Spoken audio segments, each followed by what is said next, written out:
first of two Christmas presents this year from DICE has arrived for the assault class in Battlefield 5. Ribeyrolles 1918, a fan favorite from Battlefield 1, has returned and is actually available for anybody without having to unlock it, go through any special mission, or even spend company coin if you log into the game between the 18th of December and 3rd of January. Quite a lengthy period of time for anybody worrying that they won't be able to unlock it. In today's video, what I want to cover, in typical weapon review fashion, is the few stats that we do actually know about this weapon so far, the performance, what it brings to the table, what specializations I would recommend, this weapon being one of the few weapons where I actually think there is multiple possible good specialization paths to choose from, and to round things off, compare it to some of the other assault rifles out there, and of course talk a little bit about how to get the most out of this weapon when using it on the battlefield. In terms of raw stats then, of course we don't know a lot yet. Simtech hasn't been able to data mine these stats within a few hours of this weapon releasing, and as such what we do know so far is basically what the in-game UI tells us. A fire rate of 540 rounds per minute at a record low for the assault class, that's no surprise, easily 60 rounds per minute slower than the second slowest firing assault rifle, the STG-44. To be assumed though, the same kind of damage model that all assault rifles but the M1907 SF carry, which means a 4-shot kill in close quarters, that's up until 10 meters, a 5-shot kill from 10 to 50 meters, and a 6-shot kill thereon after, with a minimum damage at 17 when shooting a target in the body.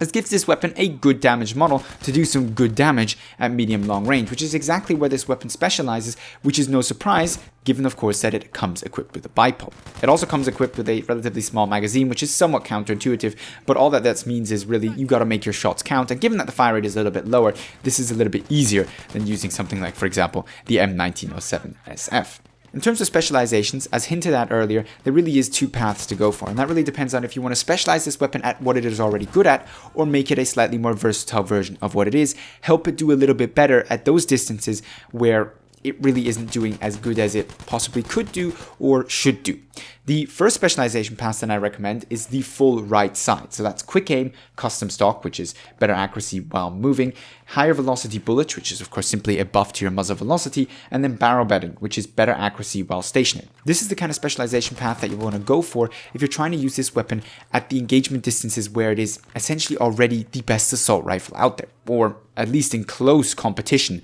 with the STG-44.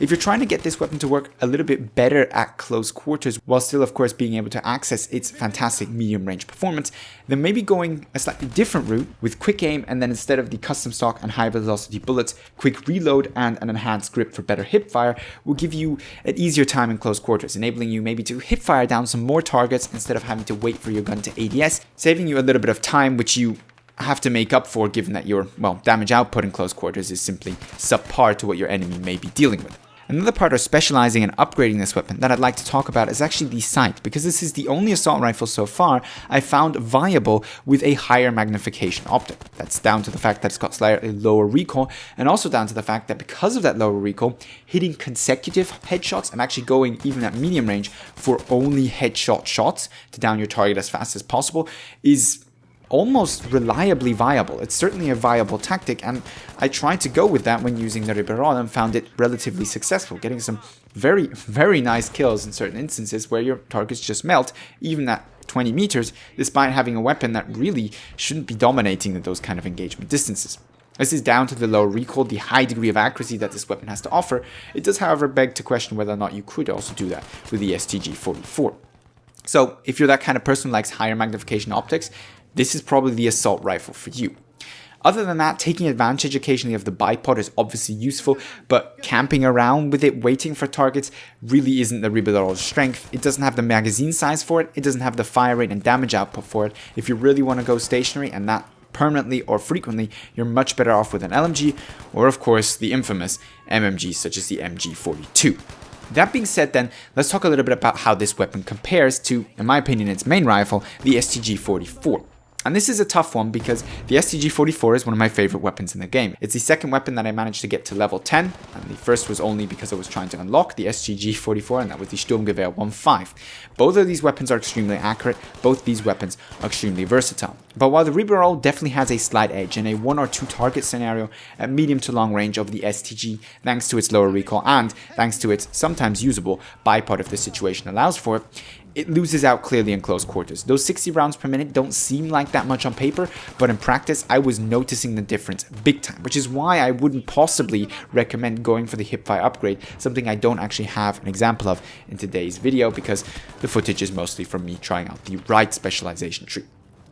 That being said, then it's a clear choice. Are you the kind of player who can't stop themselves from getting in close quarters, medium range, sometimes on objectives? Or can you keep yourself at a more consistent distance where you keep out of too close quarter trouble? That's going to really decide, in my opinion, on whether or not you go for the Ribeyrolles or you go for the STG-44. In terms of how to best use the Ribeyrolles, it's pretty obvious. You're going to want to stay out of extreme close quarter trouble, unless of course you're flanking and surprising your enemies, but at the same time you've got a weapon with a high degree of versatility and up until medium long range, pretty damn good DPS. Aim for the head, rely on accuracy, and this weapon will do you just fine. If you're a player who has difficulties with accuracy, difficulties controlling your engagement distance, this simply put isn't the weapon for you. It's too demanding in that department, but for most players out there, it's a manageable and very usable weapon. I go as far as saying it's the best long-range assault rifle on Battlefield 5, but that isn't really a surprise given that we currently have 4 assault rifles, one of which is clearly close quarters, 2 of which are close medium range, this last one being more of a medium long-range assault rifle option. All in all, I'd like to know down below in the comment section what you think of the Ribeyrolles 1918, its performance, how it compares to some of the other assault rifles out there, and if you've been enjoying using it as much as I have so far on Battlefield 5. If you found this video interesting, helpful, or at all entertaining, don't forget to give it a thumbs up, share it, and of course, leave your usual video suggestions down below in the comments or hit me up with them on Twitter. But with all that being said, I'd like to thank you very much for watching, and hope to see you in the next Battlefield 5 video.